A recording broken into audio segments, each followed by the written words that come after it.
Hello friends, welcome. मेरा नाम है आयुष कुमार और आप देख रहे हैं मैकेनिकल एडवाइज़र। तो आज के इस वीडियो में हम लोग डिस्कशन करते हैं what is the microscopic and macroscopic approach. Okay, तो इनका क्या बेसिक मीनिंग है हम डिस्कस करेंगे माइक्रोस्कोपिक अप्रोच का और कहाँ पर ये यूज़ की जाती हैं।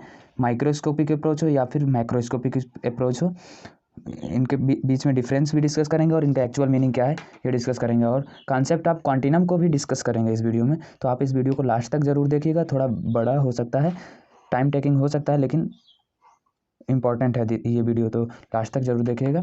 चलिए शुरू करते हैं। तो सबसे पहले हम लोग इनके बीच में डिफरेंस देखते हैं, एक्चुअल मीनिंग इनका देखते हैं क्या है। तो माइक्रोस्कोपिक अप्रोच जो होती है ये इंडिविजुअल बिहेवियर ऑफ मॉलिक्यूल्स का स्टडी करते हैं हम लोग। इसमें इंडिविजुअल बिहेवियर देखते हैं मॉलिक्यूल का। क्या देखते हैं? Individual behaviour of molecules. मतलब कोई जैसे कि बॉडी है, अब उसमें हमारे डिफरेंट मॉलिक्यूल्स होंगे, कई सारे मॉलिक्यूल्स से मिलकर बनी होगी ना वो बॉडी, ठीक है। तो अब उनमें एक एक मॉलिक्यूल्स को हम लोग स्टडी करेंगे, इंडिविजुअल बिहेवियर लेंगे, तो वो अप्रोच जो होगी उसको हम लोग बोलेंगे microscopic approach. Okay, but in case of microscopic approach में हम लोग एवरेज बिहेवियर लेते हैं। एवरेज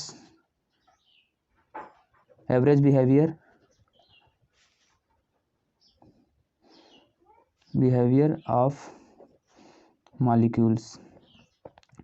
मॉलिक्यूल्स का एवरेज बिहेवियर की स्टडी करते हैं। जैसे कोई ये बॉडी है, तो अब हम इसमें पूरा ओवरऑल देख लेंगे कि कितना इसका टेम्परेचर है, प्रेशर है, ठीक है, या फिर इसकी काइनेटिक एनर्जी कितनी है, ये सारी चीज़ें एवरेज देख लेंगे पूरे सिस्टम की। बट इसमें क्या होगा, इंडिविजुअल बिहेवियर देखते हैं। जैसे जनरल एग्जांपल लें तो कोई क्लासरूम है जैसे, तो यहाँ पर क्लासरूम में हमने सबके परसेंटेज इंडिविजुअली तो नहीं देखे, बट एवरेज देख लिए कि एवरेज कितना परसेंटेज है, 85 गया है इस क्लास के स्टूडेंट्स का। इसमें क्या है, ईच एंड एवरी स्टूडेंट, जैसे यहाँ पे है कोई क्लास में स्टूडेंट हैं, तो प्रत्येक स्टूडेंट का हम लोग ईच एंड एवरी स्टूडेंट का परसेंटेज देखें। किसी का 77 है, किसी का 75 है, और परफॉर्मेंस देखें, उस हिसाब से स्टडी करें और एनालिसिस करें उस क्लास का। तो ये हमारा हो जाएगा माइक्रोस्कोपिक अप्रोच, और ये हो जाएगा हमारा मैक्रोस्कोपिक अप्रोच का एग्जाम्पल। ओके, सो अब नेक्स्ट पॉइंट डिस्कस करते हैं। तो हम लोग इसको स्टैटिस्टिकल अप्रोच बोल सकते हैं, स्टैटिस्टिकल थर्मोडायनेमिक बोल सकते हैं, स्टैटिस्टिकल थर्मोडायनेमिक। स्टैटिस्टिकल थर्मोडायनेमिक हो जाती है। इसको स्टैटिस्टिकल थर्मोडायनेमिक्स क्यों बोलते हैं? क्योंकि इसमें डेटा ज़्यादा होगा, तो डेटा का अरेंजमेंट भी आना चाहिए और उसका कैलकुलेशन भी आना चाहिए। तो ये स्टैटिक्स की तरीके हमको इसमें पूरा एनालिसिस करना पड़ेगा, इसीलिए इसको स्टैटिस्टिकल थर्मोडायनेमिक्स बोलते हैं। और इसको बोलते हैं classical thermodynamics. Okay, classical thermodynamics. Okay, तो ये बेसिकली इनका डिफरेंस है नेम में।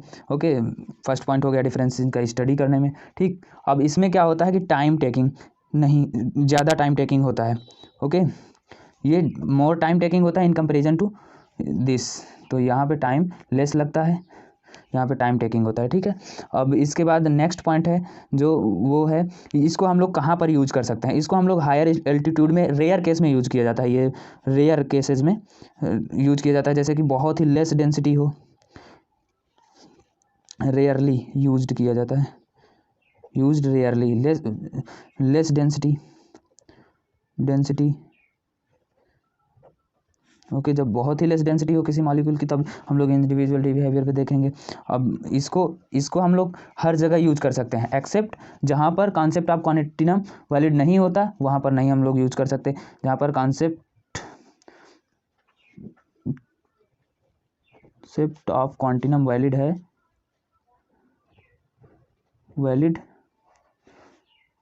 अगर कॉन्सेप्ट ऑफ क्वांटिनम वैलिड है तो फिर हम लोग यूज करेंगे। ओके, देन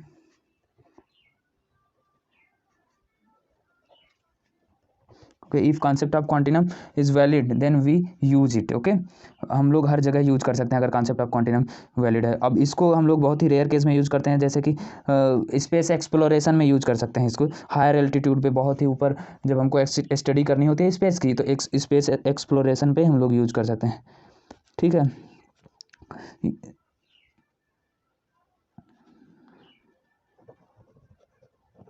स्पेस एक्सप्लोरेशन पे हम लोग यूज करते हैं इसको, ठीक। बट इसको जहाँ पर भी कॉन्सेप्ट ऑफ क्वांटिनम वैलिड है वहाँ पर हम यूज कर सकते हैं। अब नेक्स्ट जो है वो है ये कि इसका रिजल्ट कैसा आता है। ये बेस्ट रिजल्ट देगा भाई, इसमें एक्यूरेट और बेस्ट सबसे बेस्ट होगा, क्योंकि इसमें ज़्यादा डेटा का हमने एनालिसिस किया, बहुत ही माइक्रो लेवल पे, मॉलिक्यूलर लेवल पे जाके स्टडी की है, और इसमें तो एवरेज ले लिया है हमने, तो गुड रिजल्ट रहता है, गुड रिजल्ट रहता है। मतलब कि इसमें बैड रिजल्ट्स नहीं आते हैं। इसका भी रिजल्ट जो होता है वो उससे हमारा काम चल जाता है, काम चल जाता है और टाइम टेकिंग कम होता है, तो इस वजह से हम लोग इसी को यूज करते हैं। बट अब स्पेस एक्सप्लोरेशन में हम लोग रिस्क नहीं ले सकते ना, तो इस वजह से हमको तो मॉलिक्यूलर लेवल पे यूज करना ही पड़ेगा, ठीक है। तो this is the difference between the microscopic and macroscopic approach. अब यहाँ पर हमने एक टर्म यूज किया है कॉन्सेप्ट ऑफ क्वांटिनम। तो ये कॉन्सेप्ट ऑफ क्वांटिनम क्या होता है मैं आपको बताता हूँ। कॉन्सेप्ट ऑफ क्वांटिनम क्या होता है basically.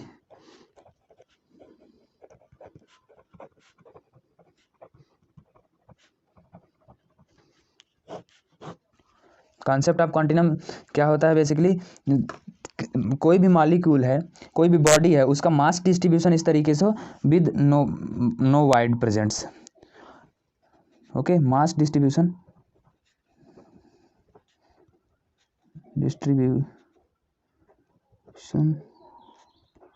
Of body without weights on the body. किसी भी बॉडी में अगर बिना वाइड्स के मास डिस्ट्रीब्यूशन है तो उसको हम लोग बोलते हैं कि कॉन्सेप्ट ऑफ क्वांटिनम वैलिड है। ओके, मीन्स क्या होगा कि नो गैप कंडीशन होगी, नो गैप कंडीशन हम लोग इसको बोल सकते हैं, नो गैप कंडीशन, या कहो उसमें नो गैप कंडीशन फॉलो हो रही हो, या फिर उसका मास डिस्ट्रीब्यूशन ऐसा हो कि विदाउट वाइड प्रेजेंट हो उसके मास डिस्ट्रीब्यूशन में। ओके, उसमें वाइड हो ही ना, तो या फिर नो गैप कंडीशन बोलो, बात सेम है, ठीक है। तो ये सॉलिड और लिक्विड के लिए ये थ्योरी सही है कॉन्सेप्ट ऑफ क्वांटिनम की, ठीक है। बट अब गैसेस के केस में क्या हो जाता है, ये किसके लिए वैलिड है, सॉलिड एंड गैसेस के केस में ये वैलिड है, ठीक। सॉरी, सॉलिड एंड लिक्विड के केस में वैलिड है ये, ठीक है। अब गैसेस के केस के लिए क्या करते हैं हम लोग कॉन्सेप्ट ऑफ क्वांटिनम में, देखते हैं जैसे मॉलिक्यूल्स हैं बहुत सारे, उनका क्या है, जो मीन फ्री पाथ है, मीन फ्री पाथ ये भी है और ये भी है, ये भी है, इसको हम लोग लैम्डा से डिनोट करते हैं। वो मीन फ्री पाथ बहुत ही स्मॉल होना चाहिए। जब मीन फ्री पाथ स्मॉल होगा तो उनके बीच में गैप भी बहुत ही स्मॉल हो जाएगा। मीन फ्री पाथ क्या होता है, लैम्डा, ये लैम्डा क्या होता है इसको डिफाइन कर देते हैं, mean free path. Mean free path, mean free path क्या होता है, average distance between molecules, two molecules before successive collision, before collision. Okay, ठीक।